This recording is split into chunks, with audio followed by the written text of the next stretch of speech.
बेरी बेरी कहला पियावा सड़िया रे मंगाई देबो।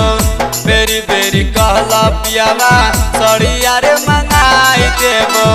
आज ले न मनला एको कहानामा हो।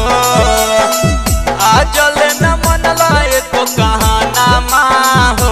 ए राजा जी लैला ना तू हाथे के कंगनामा हो।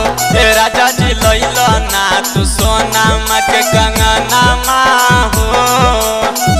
बेरी बेरी कहला पियावा सड़िया रे मंगाई देबो। बेरी बेरी कहला पियावा सड़िया रे मंगाई देबो। आज ले न मनला एको कहानामा हो। आज ले न मनला एको कहानामा हो। ए राजा जी लैला ना तू हाथे के कंगनामा हो। ए राजा जी लैला ना तू सोनामा के कंगनामा हो।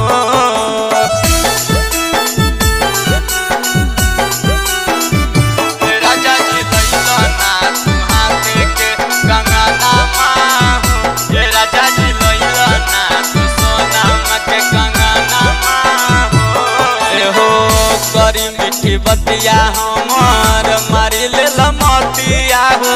सुते नहीं देबे राजा आजू के रतिया हो।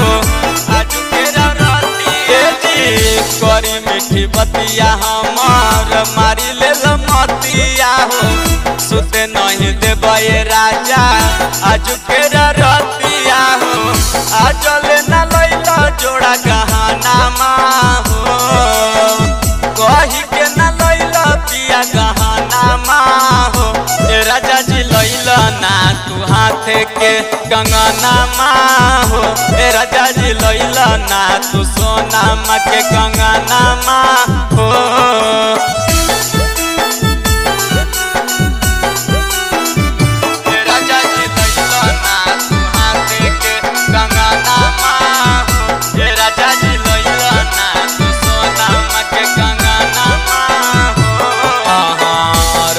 किशोर पियावा बड़ा तहु कसाई हो। मौका जब निकल जाह कह ठेंगा देखाई हो।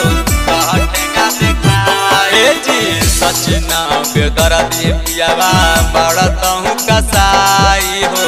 मौका जब निकल जाह कह ठेंगा देखाई हो। आज ले न दिल हमको दयानामा हो। आज ले न देला पिया दयानामा हो। ए राजा जी लैला ना तू हाथे के